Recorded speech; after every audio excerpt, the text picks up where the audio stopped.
Hey there friends, I have been working on building a counting ring.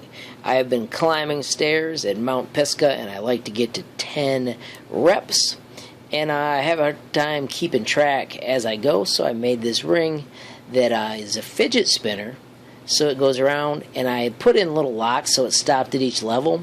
But as I was working out, I found that my finger got sweaty and it just rotated fast anyhow. But I learned that it was wide enough that it kind of stayed locked between my fingers, and I was able to just go to the next lap on the stairs every time I went up. So I'm going to work on a new version where it doesn't even have the black. It just features the gold with the cool numbers cut into it, and then you'll be able to learn how to do that following a tutorial that I'm going to put on YouTube in just a little bit. So hey, if you're into stair climbing, or you just want to learn how to make a ring that you could put any words you want on, keep your eyes peeled for the video. Thanks for watching. If you liked the video, please click that like button. If you want to subscribe, click subscribe. And if you want to be the first to know when there's a brand new movie from HLModTech, click that little notification bell.